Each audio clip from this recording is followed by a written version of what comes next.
Hi, I'm Mike Halen. I'm the Senior Restaurant Food Service Analyst at Bloomberg Intelligence. It's my pleasure to introduce Tim McLaughlin from GoTab. Tim's the co-founder and CEO of GoTab. It's a very differentiated POS system and hospitality commerce platform that's helping restaurants, breweries, hotels, and many other venues really improve their guest experience in a big way. I feel like this is like, you ever see the Paul Rudd, Look at Us? I probably have, yes. Yeah, so I met Tim, we were out on the patio, and now we're here in the big room. Yeah. I feel like Paul Rudd, Look at Us. So Tim's gonna start us out with a little video. Rather than drag you through a bunch of words, I'm gonna show you some pictures. It tends to resonate a little more, makes clear what we do. We are a different system. I actually regret that we have to call ourselves a point of sale. Because point of sale is a small part of what we do.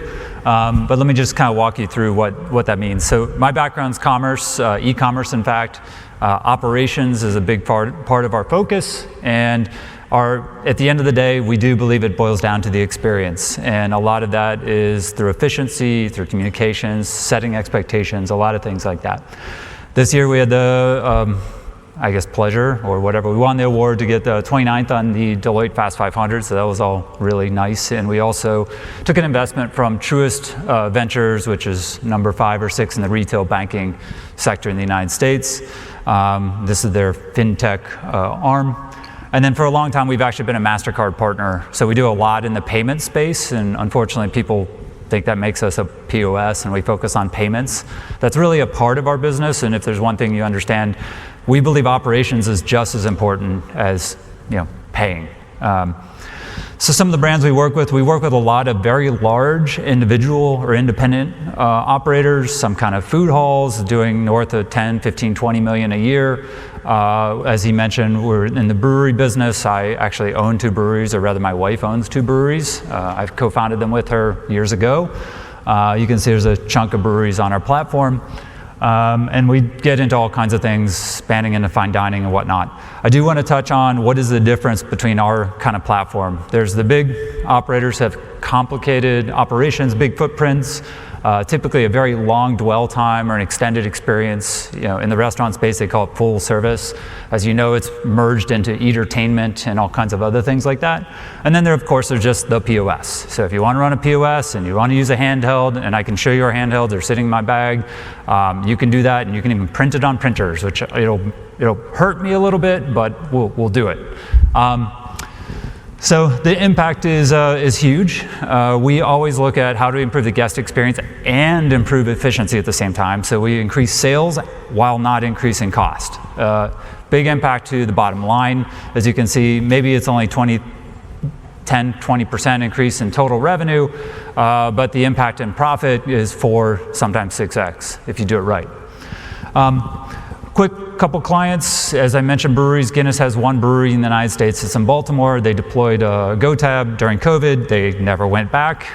They use our POS as well as our QRs. I'll tell you more of the story there in a second. They sell almost twice as much beer to the average visitor. Yeah, in the entertainment space, a couple of places you may know, Flightco took over the former Punch Bowl Social headquarters in Denver. It's kind of hard to miss because it's actually a tower. So that is their headquarters. It's got 5 different floors of entertainment, games, tickets. They're using our membership features, just like T-Squared. You may have heard Tiger Woods and Justin Timberlake open a property in New York City. They also use GoTab, and they also sell memberships on our platform. And then lastly, just to show you kind of the breadth, a couple food halls driven on RFID experiences, not QR experiences. If you visit the one market in Minneapolis or Golden Mill in Colorado, they have a total of 14 vendors under 2 roofs in the 2 respective locations. They've chosen to do RFID. We support both RFID and QR aggregated orders across multiple businesses, so the guest doesn't have to stand in multiple lines. In fact, they have to stand in no lines if they choose not to. They can also use a kiosk to open a tab. They can open a tab at the point of sale, or they can open a tab on a QR, or they can go back and forth across all of the above. And then it's up to the operator. Do they want to deliver? Do they want to have them pick up? etc. We also integrate with the self-pour beer walls that they have at both locations. I should say beverage walls because they have cocktails and beer and soda. And then we also now tag age so that we can manage the age of the guest so that they're not doing something they shouldn't be. As I mentioned, that's our heritage. It's big, sophisticated, high demand on efficiency. That's actually how you maintain the guest experience. But more recently, end of last year, we rolled out the Pocket POS. It runs on a phone, and unfortunately, I left them in my bag back there, but you can grab me afterward. That's actually a Samsung phone and a card reader. The whole device is $300. It conveniently looks like a check presenter because the same device flips upside down. You set it on a guest table, and if you're a full-service restaurant, they can do their own splitting, their own paying on that device. You leave it at the table, and you come back and pick it up when you're done, thereby saving yet more server time and making everybody happy because there's no rush. And then the last thing I want to touch on before we jump over is we are very open. We have an open API. It's docs.gotab.io. You can go, if you're a developer, have fun, go look at it. And we actually have a lot of people doing integrations. We're over 120 integrations. We're rolling about an integration a week at this point, and sometimes two. We think that's critical for enterprise clients. We don't think anybody should be contemplating a system that's not open. So with that, we'll go ahead and jump into the questions. Thanks. Good stuff. Thanks, Tim. So you have a very interesting career journey. So if you could tell us a little bit about that journey and how that brought you to starting GoTab.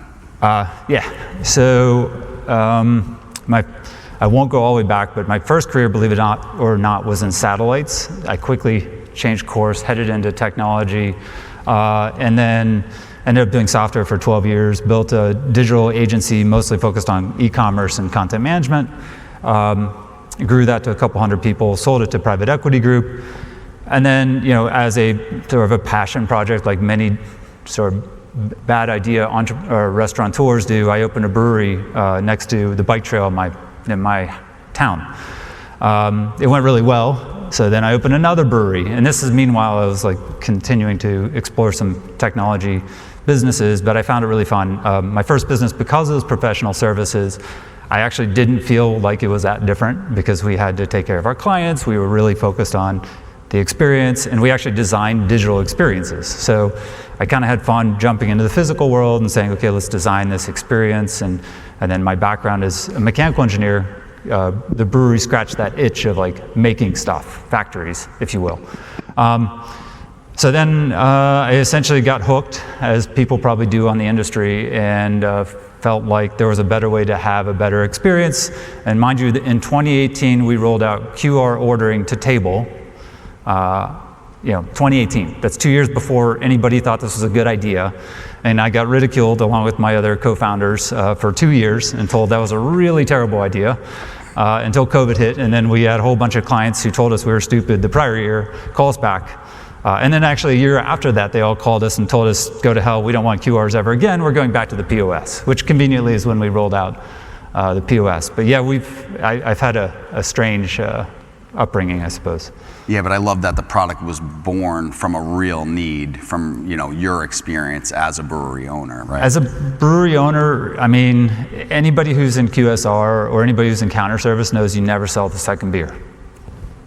There's a line, no one wants to get in line for another drink. It sucks, it's miserable. And you will actually diminish sales. And so the QR was our initial foray into both paying and just the reorder. Unfortunately, then COVID hit and everybody thinks QR is like the end-all, be-all of the experience. And we're like, no, it's really a combination of technology and humans and POS and like the whole solution. We actually see QR as kind of like an and solution, not an or solution. It's like, hey, you have a POS, you have a server, and you have a QR if, I always use the example of if someone breaks a glass in the dining room and your servers get tied up, well, you don't want your guests to have to sit around and watch. Like, shouldn't they be able to leave? Shouldn't they be able to order a glass of wine? But some hospitality people say, no, they shouldn't. They should wait for that server. Yeah. Yeah, so now you've evolved, right? You've evolved from the QR code, right, into a bigger suite of products. So what inspired that?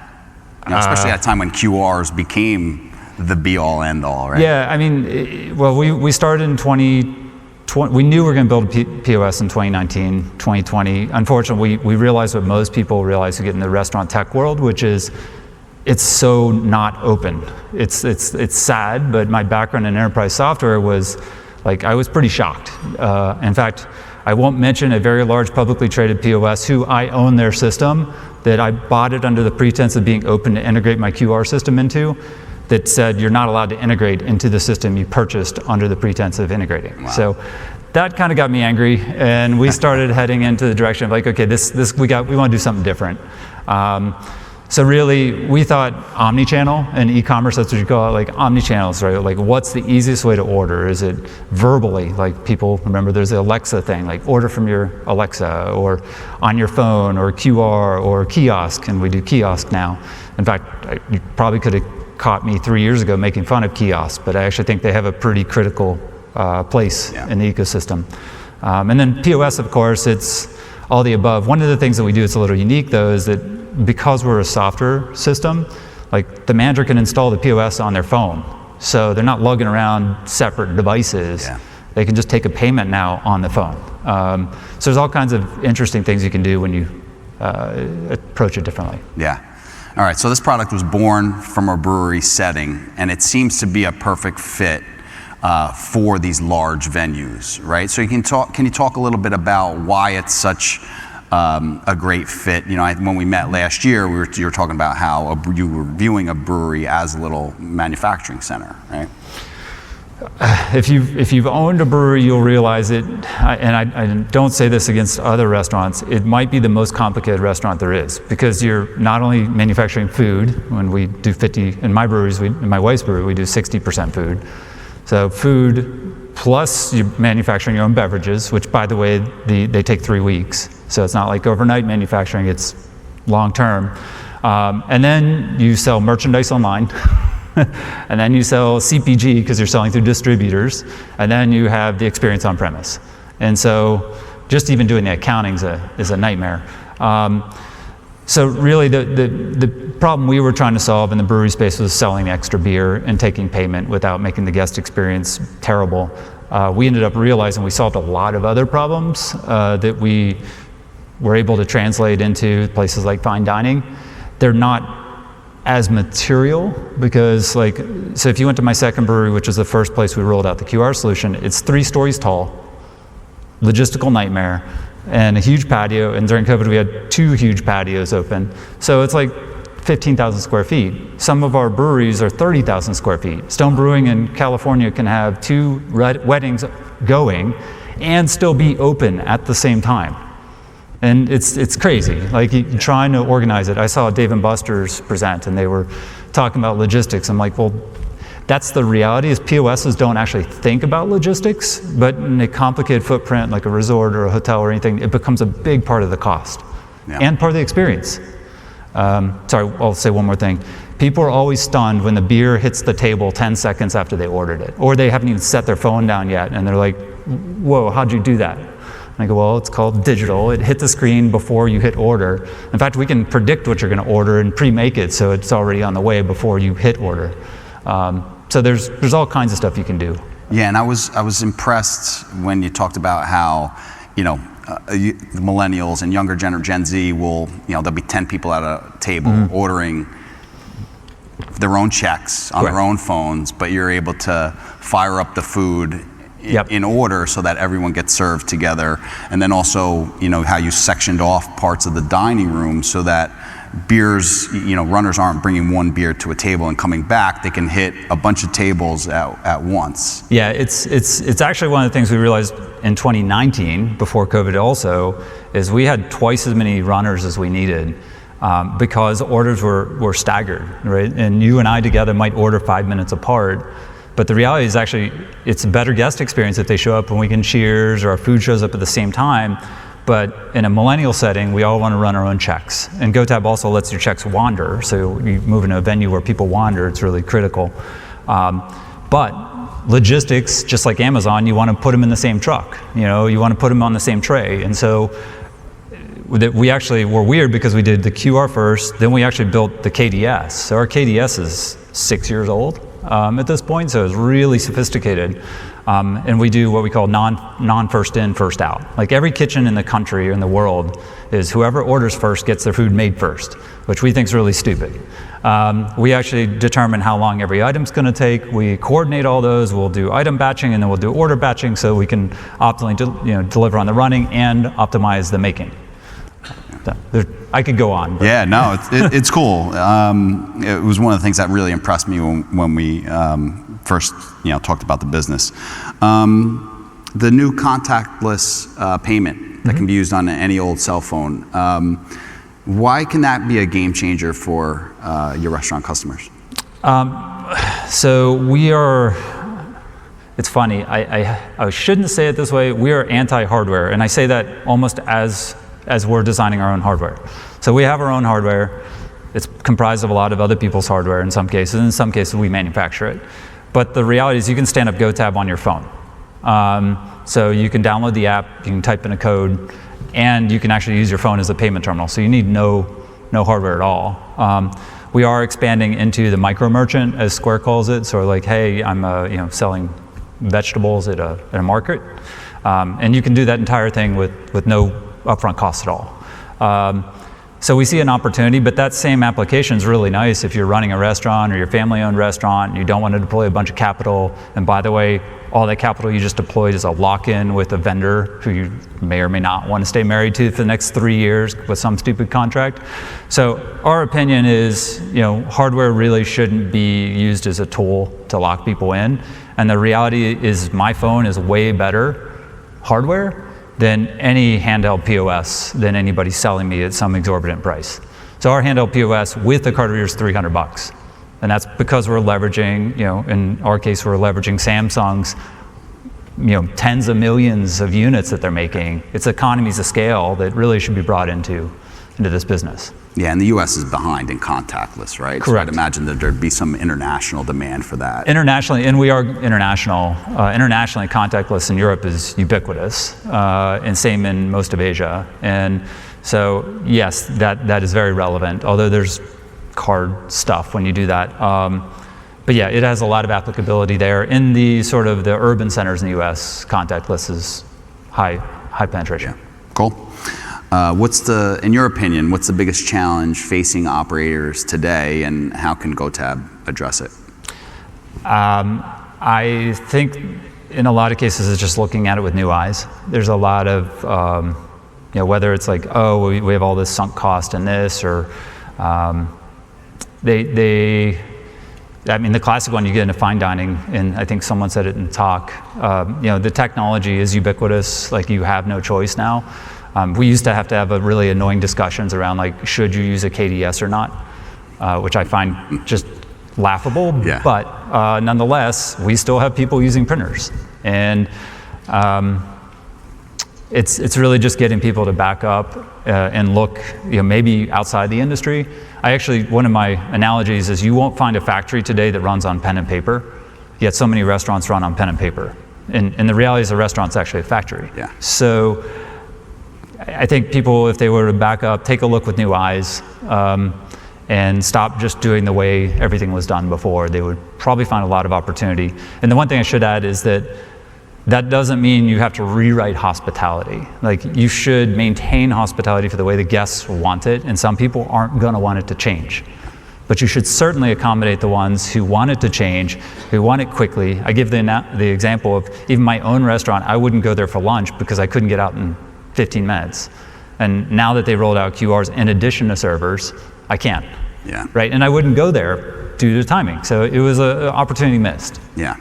Well, a lot of restaurant chains, thought kiosks was going to eliminate order takers, but they ended up bringing order takers back in, so people had that choice, right? We do video conferences and we still do phone calls. Yeah. The funny thing is these technologies never go away. We do all the above. All right, for sure. And is GoTab leveraging AI, or do you have any plans to do so in the future? Yeah, we do. We use it for numerical predictions, demand predictions. We're doing some innovation on real-time inventory, so we can do like teardown and prediction of ingredients. And then we are looking at using it especially in vision and in camera systems so that we can do things like quality control. We think there's a lot of opportunity there. And then we are integrating with some actual just security systems. So that's not AI, but there's a lot we think that can happen with it. It's not a panacea. Yeah. You still need your pennies to add up, and you don't need AI to do that. Yeah. But there's some cool things. Very cool. All right, with that, we'll take questions from the audience.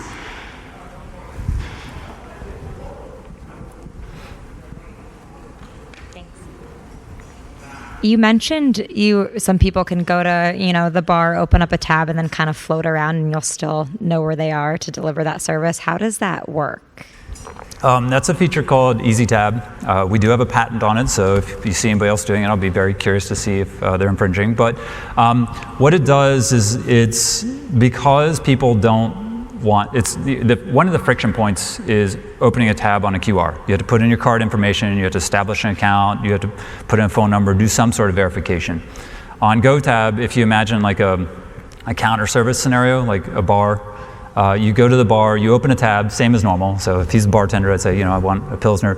Ideally, it might be a brewery winery where he'll tell me the incredible qualities of that drink and sell me on it, and I'll be like, oh, that's wonderful. And then what happens at the end after I open the tab with the card, instead of just walking away, I type in my phone number, and it text messages me my open tab. So now I have my open tab on my phone. I've set up an account, unbeknownst to me, with my credit card on file, and I've essentially profiled my phone. So I didn't type in my name, I didn't type in my phone number on my phone, I didn't do an OTP, I didn't type in my credit card, but all that stuff's now tied to my device. So if I want, I could reorder, skip the line at the bar, pick it up on the side. They could text me when it's ready, or if the operator so chooses, they could have QRs or other ways to indicate where it should go. So I would hit order and it'd say, well, where do you want this to come to? I'd scan a QR and it would come to there. And then on top of that, because GoTab is dynamic and I can move, if I were to move somewhere else and maybe that order hasn't yet been fulfilled, if I were to scan another QR, it would detect it and update that as a destination from wherever it's being made. We support multiple sort of kitchens and bars, so we'll reroute based on efficiency. Thanks. Tim, does that mean you don't work in fast casual or in QSR? Fast casual, yes. QSR, we do, but I feel like we do it fine. We're not like massively differentiated in QSR. There are some things in the QSR space that we're rolling out that would be relevant in our sort of loyalty functionality, because we're very big on knowing the guest. So in QSR, unfortunately, most guests are totally unknown because they're quickly ordering a taco or burger and walking out. We are rolling out something shortly where there's a QR on the customer-facing display. They scan that, we use a payment method on file, and then we also have all the information. We show any redeemable features, redemptions they can do. So that would be a differentiator in the QSR space, but that's not coming out for about a month or two.